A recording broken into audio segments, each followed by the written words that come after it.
Good morning, నేను Rajesh. Welcome to news and views. ఇవాళ ప్రముఖ పేపర్లో ప్రధానంగా వచ్చిన వార్తాంశాలని ఒక్కసారి చూద్దాం.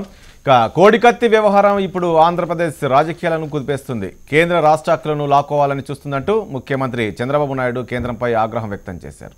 ఇక ఎన్ఐఏకు బదిలీ చేయడంపై టీడీపీ ఎందుకు భయపడుతుందంటూ ఇటు వైసీపీ బీజేపీ నేతలు టీడీపీని ప్రశ్నిస్తుంది. ఎన్ఐఏకు బదిలీ చేయడంతో అసలు దోషులు బయటకు వస్తారంటూ కాకినాడ అంటున్నారు. ఇక కాకినాడ టూర్లో చంద్రబాబు నాయుడును అడ్డుకున్నారు బీజేపీ నేతలు. దీంతో ఆగ్రహం వ్యక్తం చేసిన చంద్రబాబు మిమ్మల్ని ఫినిష్ చేస్తారు ప్రజలు అంటూ బీజేపీ నేతలపై ఫైర్ అయ్యారు. దీంతో అక్కడ కొంత ఉద్రిక్తత పరిస్థితి ఏర్పడింది. ఇక తెలంగాణ విషయానికి వస్తే ముఖ్యమంత్రి కేసీఆర్ రేపు దుబాయ్ వెళ్లనున్నారు. వారం రోజుల పాటు గల్ఫ్ పర్యటనలో ఉండే అవకాశం ఉన్నట్లు తెలుస్తుంది. తెలంగాణలో ప్రాజెక్టులు పెట్టుబడుల కోసమే కేసీఆర్ అక్కడికి వెళ్తున్నట్లు తెలుస్తుంది. ఇక కాంగ్రెస్ విషయానికి వస్తే గాంధీ భవన్లో ఉత్తమ్ కుమార్ రెడ్డి అధ్యక్షత పార్టీ సీనియర్ నేతలు సమీక్ష సమావేశం నిర్వహించారు. లోక్సభ ఎన్నికలకు సిద్ధం కావాలని బలమైన అభ్యర్థులను బరిలో దింపేందుకు కసరత్తు మొదలుపెట్టింది కాంగ్రెస్ పార్టీ. ఇక ఇవే అంశానికి సంబంధించి చర్చ ప్రారంభిద్దాం. చర్చలో పాల్గొంటున్నారు ఇక విజయవాడ నుంచి వైఎస్ఆర్ కాంగ్రెస్ పార్టీ నేత మల్లాది విష్ణు గారు, ఇక బీజేపీ నేత సాయికృష్ణ గారు, మరి కాసేపట్లో టీడీపీ నుంచి కూడా గురుమూర్తి గారు కూడా లైవ్లో సిద్ధంగా ఉంటారు. ఇక ఇక్కడ కాంగ్రెస్ నుంచి ఇందిరా శోభన్ గారు, మరి కాసేపట్లో టీఆర్ఎస్ నుంచి రాకేష్ గారు కూడా చర్చలో పాల్గొనబోతున్నారు. ముందుగా ఏపీ విషయానికి వెళ్దాం. ఏపీలో మల్లాది విష్ణు గారు లైవ్లో ఉన్నారు. గుడ్ మార్నింగ్ అండి విష్ణు గారు.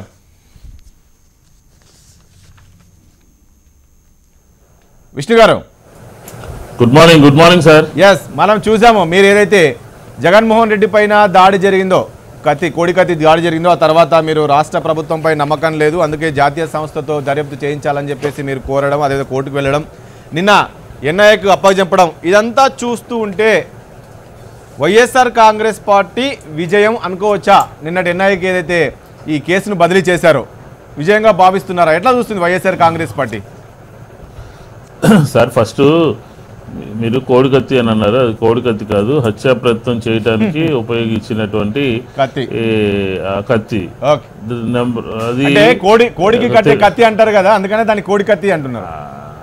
కరెక్ట్ కావచ్చు, కానీ అది తెలుగుదేశం డ్రామా కింద, కోడికత్తి డ్రామా కింద వాడుతున్నారు కాబట్టి దాన్ని మీరు వాడితే బాగోదని. అది ఏం కత్తి? అది ఏం కత్తి అంటే దాన్ని ఏం కత్తి అంటారు?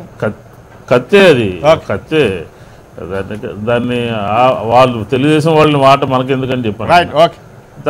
తర్వాత ఇప్పుడు ఈ ప్రతిపక్ష నేత వైఎస్ జగన్మోహన్ రెడ్డి గారి మీద దాడి జరిగిన సందర్భంలో ఇమీడియట్గా మనం దాని మీద కొన్ని అంశాలని పరిశీలిస్తే రాష్ట్ర ప్రభుత్వం నిర్లక్ష్యానికి గురి చేసినట్టుగా మనకు స్పష్టంగా అర్థమవుతుంది. ఎందుకంటే ఆ ఇన్సిడెంట్ జరిగినటువంటి మరుక్షణమే డీజీపీ గారు ప్రెస్ మీదకి వచ్చి అది వాళ్ళే చేర్చుకున్నారు అని చెప్పడము, అదే రోజు ముఖ్యమంత్రి గారు రాజకీయపరమైనటువంటి ఆరోపణలు చేయటము, కనీసం ఆయనకు ఫోన్ చేసి పలకరించకుండా ఏం జరిగిందని చెప్పని అడగకుండా మాట్లాడటము, ఎయిర్పోర్ట్ నుంచి కేంద్ర ప్రభుత్వానికి సంబంధించినటువంటి బీజేపీ నాయకులు ఫోన్ చేస్తే ఇంటికి వెళ్ళిన తర్వాత హాస్పిటల్కి వెళ్ళారు అని చెప్పడము, ఇదంతా కూడా ఏంటంటే ఒక ఇన్సిడెంట్ జరిగితే సీరియస్నెస్ లేకుండా ఏకపక్షంగా రాజకీయపరమైనటువంటి దాడి చేశారనే అనుమానంతో మేము ఈ థర్డ్ పార్టీ ఎంక్వైరీ కావాలి అని అంటున్నాము.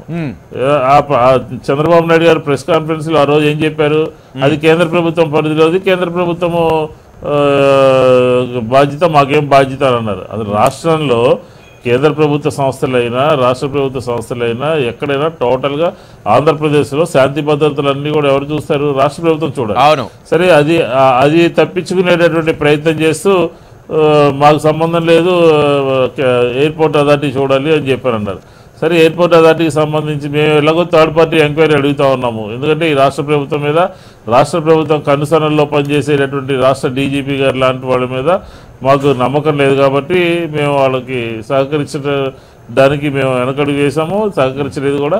కాబట్టి ఇప్పుడే వచ్చినటువంటి థర్డ్ పార్టీ ఎంక్వైరీని మేము స్వాగతిస్తూ ఉన్నాం. ఎందుకంటే ఢిల్లీ వెళ్ళి రాష్ట్రపతి గారిని కలిసాము, ఢిల్లీ వెళ్ళి హోంమంత్రి గారిని కలిసాము, తర్వాత పర్టికులర్గా కోర్టు కూడా ఒక ఇది చెప్పింది అనమాట, నోటీస్ ఇచ్చింది, మీరు ఏ విధంగా దీన్ని టేకప్ చేయలేకపోయారు ఏంటి అని చెప్పని కూడా కోర్టు కూడా అడిగింది గతంలో ఒక వాయిదాకు ముందు. కాబట్టి ఎన్ఐఏకి నోటీస్ ఇచ్చినప్పుడు వాళ్ళు ఏం చేశారంటే 1వ తారీఖున కేసు రిజిస్టర్ చేశారనమాట. అది అఫీషియల్ గా కోర్టులో నిన్న కోర్టు అంటే విష్ణు గారు, చంద్రబాబు గారు ఏమంటారంటే ఈ కేసు ఆల్రెడీ కోర్టు పరిధిలో ఉంది, కోర్టు విచారిస్తుంది, ఇంకా కొనసాగుతూనే ఉన్న సమయంలో ఎన్ఐకి బదిలీ చేయడాన్ని చూస్తే ఇదంతా రాష్ట్ర హక్కుల్ని లాక్కోవాలనే ప్రయత్నం చేస్తుంది కేంద్రం అనే విధంగా మాట్లాడుతున్నారు కదా సార్. ఇప్పుడు చంద్రబాబు నాయుడు గారు మాట్లాడేటటువంటి మాటలకి అర్థం లేదు. కోర్టు పరిధిలో ఉంటే ఇన్వెస్టిగేషన్ ఛార్జ్షీట్ వేయొద్దని చెప్తే, ఛార్జ్షీట్ వేయొద్దు మాకు తెలియకుండా అని చెప్తే, అక్కడ వైజాగ్ సిటీలో పోలీస్ కమిషనర్ ఏ విధంగా ప్రెస్ కాన్ఫరెన్స్ పెట్టి అది దాని పబ్లిసిటీ కోసమే చేశాడని చెప్పి ఎలా చెప్తారండి? ఎట్లా మాట్లాడతారండి? కోర్టు ఏం ఆదేశించింది? మీ ఇన్వెస్టిగేషన్ అంతా కూడా ఒక సీల్డ్ కవర్లో మా ముందు పెట్టండి అని చెప్పింది. ఆ విధంగా చేయకండి, ఛార్జ్షీట్ వేయొద్దని చెప్పింది, సీల్డ్ కవర్లో మాకు ఇమ్మని చెప్పింది. ఏ విధంగా ప్రెస్ కాన్ఫరెన్స్ పెట్టి 2 days బ్యాక్, ఎందుకంటే 1వ తారీఖున ఎన్ఐఏ కేసు రిజిస్టర్ చేసింది, ఎఫ్ఐఆర్ రిజిస్టర్ చేసింది అని చెప్పిన తర్వాత కుట్రతో రాష్ట్ర ప్రభుత్వం కుట్ర పన్ని పోలీసు అధికారులతో ఒక స్టేట్మెంట్ ఇప్పించింది. ఏంటంటే దాంట్లో గ్రావిటీ లేదు, దాంట్లో వాళ్లే చేసుకున్నారు, పబ్లిసిటీ కోసం చేసుకున్నారు అని చెప్పని ఆ విధమైనటువంటి ఇంప్రెషన్ వచ్చే విధంగా ఆంధ్ర రాష్ట్ర ప్రజలకి తప్పుదోవ పట్టించే విధంగా చెప్పడం జరిగింది. సాయికృష్ణ గారు వినపడుతుందా నా వాయిస్? మీ వాయిస్ వినపడుతుంది, నా వాయిస్ వినపడుతుందా రాజేష్? Right, okay. ఎలా చూస్తారు? ఎందుకు అంత అంటే ఈ కేసు అంత జాతీయ స్థాయిలో విచారించేంత కేసు కాదు ఇది అని చెప్పేసి టీడీపీ చెప్తుంది. ఎందుకు అంత ఆతృతతో, ఎందుకు అంత టెన్షన్, ఎందుకు అంత అవసరమే ఉంది వాళ్ళకు? ఇది కేంద్ర దర్యాప్తు సంస్థకు థర్డ్ పార్టీకి అప్పచెప్పాల్సిన అవసరం ఏమొచ్చింది కేంద్రానికి అని చెప్పేసి టీడీపీ చెప్తుంది. అంటే మళ్ళీ అంటే రాష్ట్ర హక్కులన్నీ కూడా లాక్కునే ప్రయత్నం చేస్తుంది, మళ్ళీ కుట్రలో భాగంగా చేస్తుంది. ఏదైతే ఈడీ కావచ్చు, సిబిఐ కావచ్చు, ఎలా అయితే ఉసగొలిపారో, ఎలా అయితే చేశారో, నిర్వీర్యం చేశారో, దీన్ని కూడా అలా చేయాలనే ప్రయత్నం చేస్తుంది కేంద్రం అని చెప్పేసి టీడీపీ చెప్తుంది. అందులో భాగంగానే ఈ కేసును అక్కడ బదిలీ చేశారు అని. ఒక 2 అంశాలు పరిశీలించాలి రాజేష్. ఇక్కడ ఒకటి, సంఘటన జరిగినప్పుడు ఆ వెంటనే ముఖ్యమంత్రి గారు కానీ లేదా తెలుగుదేశం నాయకులు కానీ చెప్పిన మాట ఏంటంటే, ఈ దాడి జరిగింది కేంద్ర ప్రభుత్వ ఆధీనంలో ఉన్నటువంటి ఎయిర్పోర్ట్లోను, దానికి రెస్పాన్సిబిలిటీ తీసుకోవాల్సింది సెంట్రల్ ఇండస్ట్రియల్ సెక్యూరిటీ ఫోర్స్ తీసుకోవాలని చెప్పిన మాట వాస్తవం కాదా? అలాగే ఈ రాష్ట్రంలో అట్లాగే ఎవరైతే బాధితుడు ఉన్నాడో, ఆయన ప్రతిపక్ష నాయకుడు జగన్మోహన్ రెడ్డి కానివ్వండి, మరొకరు కానివ్వండి, వారు అనేక వేదికల మీద నుంచి అనేక మాధ్యమాల ద్వారా కేంద్ర ప్రభుత్వానికి కానీ గవర్నర్కి కానీ ఆయన పిటిషన్లు పెట్టుకున్న మాట వాస్తవం కాదా? అట్లాగే రాష్ట్ర ప్రభుత్వం దర్యాప్తు చేస్తున్న విధానం మీద రాష్ట్ర ప్రజలతో పాటు అనేక పార్టీలకు అనుమానం ఉన్న మాట, ఈ అనుమానాలని బహిరంగ వేదికల మీద వ్యక్తం చేసిన మాట వాస్తవం కాదా? అంటే భారతీయ జనతా పార్టీ అభిప్రాయపడేది ఏంటంటే, సంఘటన జరిగిన దాంట్లో ముద్దాయి తెలుగుదేశం పార్టీకి సంబంధించిన వాడు, ముద్దాయి పనిచేస్తున్న క్యాంటీన్ ఓనర్ తెలుగుదేశానికి సంబంధించిన వాడు, సంఘటన తప్పుదోవ పట్టేటట్టు డిఐజీ డీజీపీలు అరగంటలోనే ప్రెస్ మీట్ పెట్టి, కానీ అతను జగన్మోహన్ రెడ్డితో దిగిన ఫోటోస్ కూడా ఉన్నాయి కదా దాంట్లో. అదే చెప్తున్నాను, జగన్మోహన్ రెడ్డితో దిగిన ఫోటోలు ఉన్నాయా? అదే రాజేష్, నేనేం చెప్తున్నానంటే, జగన్మోహన్ రెడ్డితో అతను ఫోటోలు దిగి అతను వైసీపీ మనిషి అయినా కూడా జాతీయ దర్యాప్తు సంస్థ ద్వారా దర్యాప్తు జరిగి అతను ఆ పార్టీ వాడైనా సరే శిక్షించాల్సిందే. ఆ నిజాలే బయటికి రావాలి. ఇక్కడ అతను వైసీపీ కాబట్టి ఇన్వెస్టిగేట్ చేయడద్దు అనే మాట లేదు. ఎవరైనా సరే ఈ సంఘటనకు పాల్పడింది, ప్రధానంగా మేము చెప్తున్నది ఏంటంటే, ఆంధ్రప్రదేశ్ లో ప్రతిపక్ష నాయకులు గాని లేకపోతే ఇతర పక్షాల నాయకులు గాని గొంతు విప్పితే గొంతు నులిమేటువంటి కార్యక్రమం జరుగుతున్నది. నేను మీకు ఉదాహరణ ఒకటి చెప్తా చూడండి. నిన్న ముఖ్యమంత్రి గారిని ప్రశ్నిద్దామని వెళ్ళిన భారతీయ జనతా పార్టీ మహిళా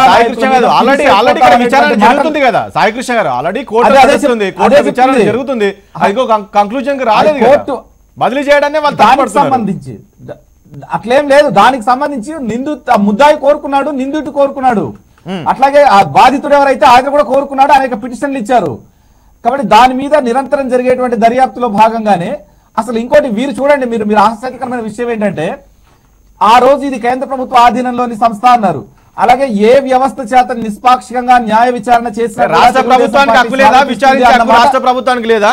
అదేనండి, అంటే నిష్పాక్షికంగా దర్యాప్తు చేసే ఏ సంస్థ దర్యాప్తు చేయించుకోండి. ఈ రోజు రాష్ట్ర ప్రభుత్వం ఏం చెప్తోంది, జాతీయ స్థాయి దర్యాప్తు జరిగితే నిజాలు ఎక్కడ బయటకు వస్తాయో అని భయపడుతోంది. అది వైసీపీ నిందితుడు వైసీపీ అయినా, నిందితుడు కాంగ్రెస్ అయినా, నిందితుడు తెలుగుదేశం అయినా, నిందితుడు భారతీయ జనతా పార్టీ వాడైనా సరే నిజాలు నిగ్గు తేలాలి.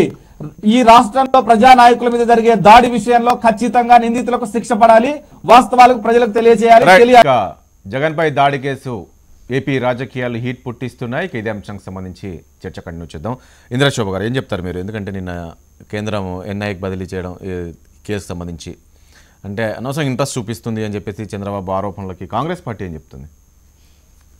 ఈ మధ్యలో జరిగేటువంటి ఇన్సిడెంట్స్ కనుక మీరు చూసుకున్నట్లయితే చంద్రబాబు నాయుడిని ఎట్లా ఇరికాటంలో పెట్టాలి, ఆయన్ని ఏ విధంగా ఇబ్బంది గురి చేయాలన్న దాంట్లో మొన్న ఇక్కడ కేసీఆర్ వచ్చి తిట్టడం అయి ఉండొచ్చు, ఇప్పుడు బీజేపీ చేసినటువంటి అనొచ్చు, అంతకుముందు జరిగినటువంటి ఈడీలు అయి ఉండొచ్చు. ఒక్క చిన్న అంశం దొరికినా కూడా వదిలే పరిస్థితి బీజేపీ లేదు ఇవాళ.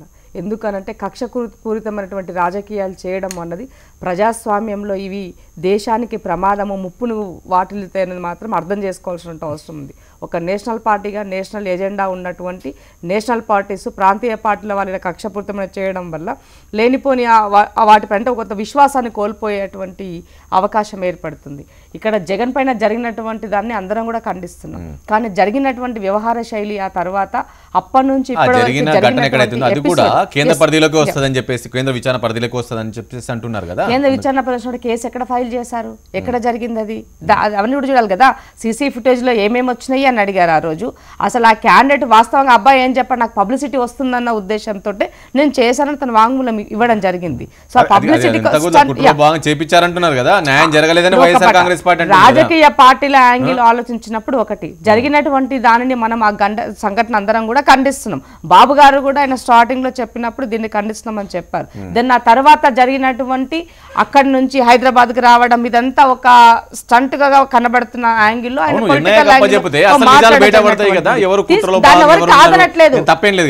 దాన్ని ఎవరిని కాదనట్లేదు. ఇప్పుడు ఇక్కడ నుంచి ఇప్పుడు ఇక్కడ న్యాయం జరగనప్పుడు మన సుప్రీంకోర్టుకి అప్పీల్కి ఎట్లా చేసుకుంటాము, ఇక్కడ జరగనటువంటి దాన్ని ఒక ఇండిపెండెంట్ బాడీగా ఉన్నటువంటి సెంట్రల్ కి ఇవ్వడం వల్ల కానీ దీనిపైన వాళ్ళ యొక్క ఇన్ఫ్లుయెన్స్ ఉంటది 100% అన్నది అనుమానాలు 100% అంటే రాజకీయ కోణంలో వాళ్ళు ఆలోచిస్తున్నప్పుడు డెఫినెట్ గా అవతల వైపు ఉన్న వాళ్ళు రాజకీయ కోణంలో ఆలోచించాల్సిన అవసరం ఉంటుంది.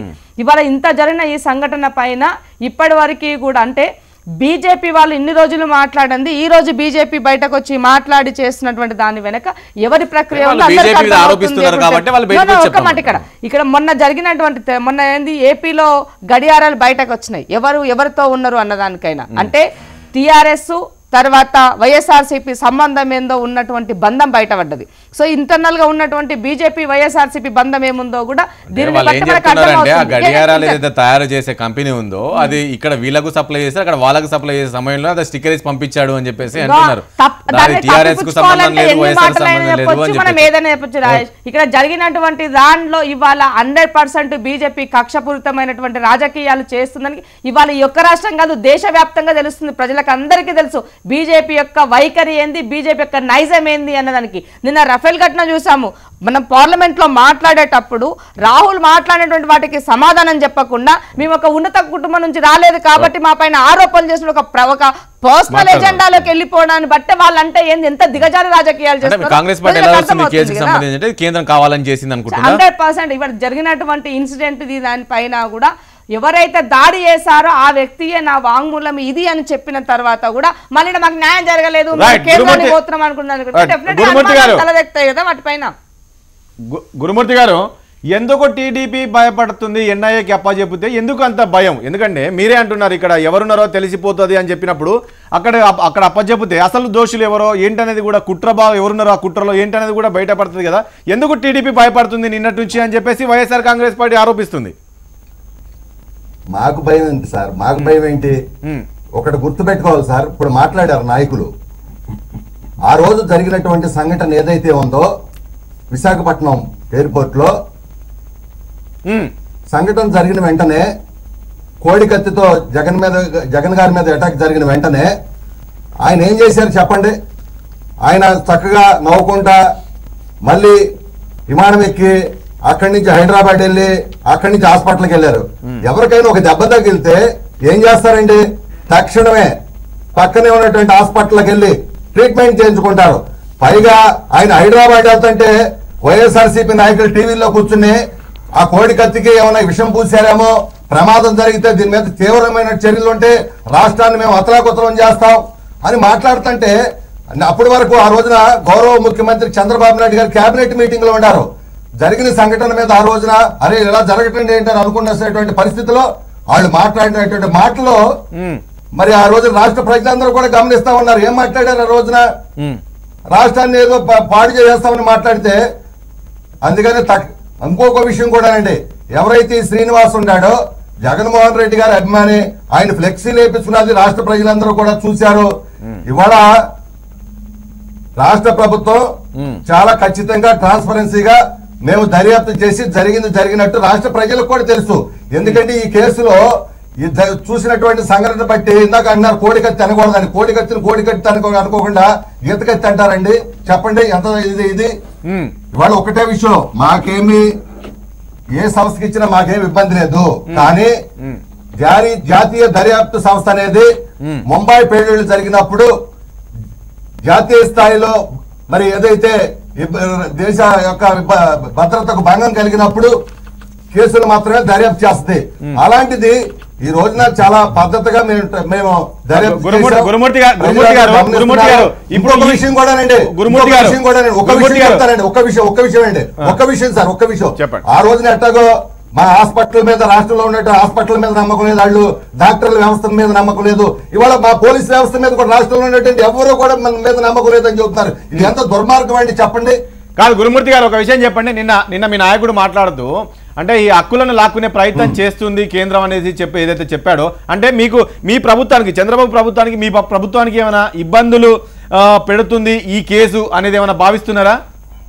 అలాంటి పరిస్థితి వస్తుందేమని అనుకుంటున్నారా? నిన్నటి వ్యాఖ్యలు చూసి ఖచ్చితంగానండి. సిబిఐని ఏం చేశారండి వీళ్ళు అర్ధరాత్రి కూడా? సిబిఐ వ్యవస్థను నాశనం చేశారు, ఐటీ వ్యవస్థను నాశనం చేశారు. ఇప్పుడు ఈ రోజు కూడా ఏంటంటే ఈ నాటకం అంతా ప్రజలందరూ కూడా ప్రజలకై మీరు ఏం చేసినా రేపు ఈ కేసును తారుమారు చేసినా కూడా ఆంధ్ర రాష్ట్ర ప్రజలకైతే ఖచ్చితమైనటువంటి ఒక అభిప్రాయానికి వచ్చారు. కోడికత్తి ఏంటి, దాడి ఏంటి, మరి ఇచ్చేయటం ఏంటి అనేది చాలా క్లియర్ గా ఖచ్చితమైనటువంటి నిర్ణయం మీద ఉంటారు ఇందుట్లో. మాకైతే దీని మీద ఎందుకంటే వాళ్ళు చూడండి నమ్మకం లేదు. ఇవాళ ఇంకోటి కూడా విషయం కూడా చెబుతున్నానండి. కోర్టు చెప్పక ముందరే మరి కేంద్ర మరి హోంశాఖ వారు మరి 31వ తారీఖున ఉత్తర్వులు ఇవ్వటం, 1వ తారీఖున కేసు కట్టడం, మరి అన్ని విషయాలు రాష్ట్రానికి నిధులు ఇచ్చే విషయంలో గురుమూర్తి గారు ఇప్పుడు మీరు నమ్మకం లేదు అని మీరు అంటున్నారు. ఎస్, నమ్మకం లేదంటున్నారు. అయితే ఇప్పటికే నాకు తెలిసి కొన్ని దర్యాప్తు సంస్థలు సిబిఐ కావచ్చు ఇవన్నీ కూడా రాష్ట్రానికి రాకుండా మీరు అడ్డుకుంటున్నారు కదా, అంటే మమ్మల్ని పర్మిషన్ తీసుకునే సిబిఐ రావాలి అని. అలాంటిదే ఈ ఎన్ఐఏ కేసు కూడా రేపు రాష్ట్రానికి రావాలంటే కూడా ఎస్ మేము పర్మిషన్ ఇస్తేనే రావాలి అని చెప్పి ఏమైనా ఉందా? అలాంటిది ఉందా? దీన్ని కూడా అడ్డుకునే ప్రయత్నం చేస్తారా? అవునండి. ఏమండి ఈ దేశంలో ఈ ఏదైతే సంస్థలు ఉంటాయి సిబిఐ లాంటి సంస్థలనే వాళ్ళ చెప్పు చేతలోకి తీసుకుని వాళ్ళు ఇష్టం వచ్చినట్టు చేస్తుంటే, ఎందుకంటే ఇక్కడ ప్రజాస్వామ్యానికి భంగం కలిగిస్తా ఉంటే ఎలా మేము ఒప్పుకుంటాం చెప్పండి?